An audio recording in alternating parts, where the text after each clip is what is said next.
ನಮಸ್ಕಾರ ವೀಕ್ಷಕರೇ, ನಾವು ಇವತ್ತಿನ ದಿವಸ ಈ ಜ್ಯೋತಿಷ್ಯ ಆನ್ಲೈನ್ ಕ್ಲಾಸ್ ಕಾರ್ಯಕ್ರಮಕ್ಕೆ ತಮಗೆ ಹಾರ್ದಿಕವಾದಂತಹ ಸ್ವಾಗತ. ಇವತ್ತು ಈ ಒಟ್ಟು 12 ಸ್ಥಾನಗಳು ಜಾತಕದಲ್ಲಿ ಈ ಮೊದಲನೇ ಸ್ಥಾನ ಅಂತಂದ್ರೆ ಲಗ್ನ ಸ್ಥಾನ ಅಂತ ಕೂಡ ನಾವು ಹೇಳ್ತೇವೆ.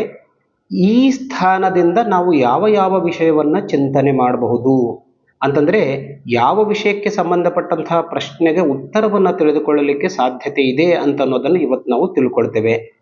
ತಮ್ಗೆಲ್ರಿಗೂ ಗೊತ್ತಿರೋ ಹಾಗೆ ಜಾತಕದಲ್ಲಿ ನೋಡಿ, ನಾನು ಉತ್ತರ ಭಾರತದ ಪದ್ಧತಿಯಲ್ಲಿ ಜಾತಕವನ್ನ ನಾನಿಲ್ಲಿ ತಯಾರಿ ಮಾಡಿದ್ದೇನೆ. ಸೊ ಇದಕ್ಕೆ ಮೊದಲನೇ ಸ್ಥಾನ ಅಂತ ಹೇಳ್ತೇವೆ ನಾವು. ಹೀಗೆ ಆಂಟಿ ಕ್ಲಾಕ್ ವೈಸ್ ಡೈರೆಕ್ಷನ್ ನಲ್ಲಿ ನಾವು ಬಂದಾಗ ಇದು ಎರಡನೇ ಸ್ಥಾನ ಅಂದ್ರೆ ದ್ವಿತೀಯ ಸ್ಥಾನ.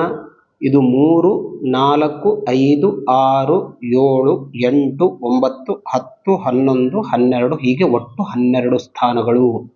ಸೊ ಒಂದೊಂದು ಸ್ಥಾನದಿಂದ ಅಥವಾ ಭಾವದಿಂದ ನಾವು ಜ್ಯೋತಿಷ್ಯಕ್ಕೆ ಸಂಬಂಧಪಟ್ಟಂತಹ ಒಂದೊಂದು ವಿಷಯವನ್ನ ತಿಳ್ಕೊಳ್ತೇವೆ, ಅನೇಕ ವಿಷಯವನ್ನ ತಿಳ್ಕೊಳ್ತೇವೆ. ಸೊ ಅದರಲ್ಲಿ ನಾವು ಮೊದಲು ಈ ಸ್ಥಾನದಿಂದ ನಾವು ಏನನ್ನ ತಿಳ್ಕೊಳ್ಬಹುದು ಅಂತಂದ್ರೆ ನೋಡಿ, ಇಲ್ಲಿ ಕೊಟ್ಟಿದ್ದಾರೆ ನೋಡಿ, ಈ ಒಂದು ಸ್ಥಾನದಿಂದ ನಾವು ನಮ್ಮ ಶರೀರದ ಬಗ್ಗೆ ಚಿಂತನೆಯನ್ನ ಮಾಡಬಹುದು.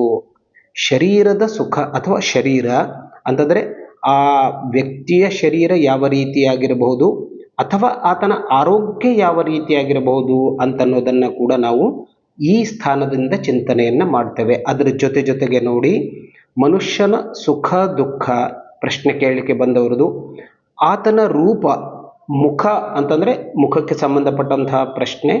ಅದರ ಜೊತೆಗೆ ನೋಡಿ, ಆತ ಮಾಡುವಂತಹ ವ್ಯವಹಾರದ ಬಗ್ಗೆ ಕೂಡ ನಾವು ತಿಳ್ಕೊಳ್ಬಹುದು. ಅಂತಂದ್ರೆ ಈ ಸ್ಥಾನದಲ್ಲಿರುವಂತಹ ಗ್ರಹಗಳು ಮತ್ತು ಈ ಸ್ಥಾನದ ಮೇಲೆ ಪ್ರಭಾವ ಬೀರುವಂತಹ ಗ್ರಹಗಳು ಮತ್ತು ಈ ಸ್ಥಾನದ ಅಧಿಪತಿ ಎಲ್ಲಿದ್ದಾನೆ, ಇದೆಲ್ಲವನ್ನ ಸಮಗ್ರ ಚಿಂತನೆಯನ್ನ ಮಾಡಿಕೊಂಡು ಈ ಸ್ಥಾನಕ್ಕೆ ಸಂಬಂಧಪಟ್ಟಂತಹ ಪ್ರಶ್ನೆಯ ನಿರ್ಣಯವನ್ನ ನಾವು ತೆಗೆದುಕೊಳ್ಳತಕ್ಕದ್ದು.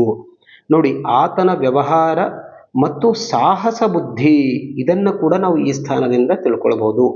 ಮತ್ತು ಆಯುಷ್ಯದ ಬಗ್ಗೆ ಚಿಂತನೆ ಕೂಡ 1ನೇ ಸ್ಥಾನದಿಂದ 1ನೇ ಭಾವದಿಂದ ತಿಳಿದುಕೊಳ್ಳಲಿಕ್ಕೆ ಸಾಧ್ಯತೆ ಇದೆ. ಅದೇ ರೀತಿಯಾಗಿ ವರ್ಣ ಜಾತಿ ಮತ್ತು ಆರೋಗ್ಯವನ್ನ ಈ ಮೊದಲನೇ ಸ್ಥಾನದಿಂದ ನಾವು ಅರಿತುಕೊಳ್ಳಬಹುದು.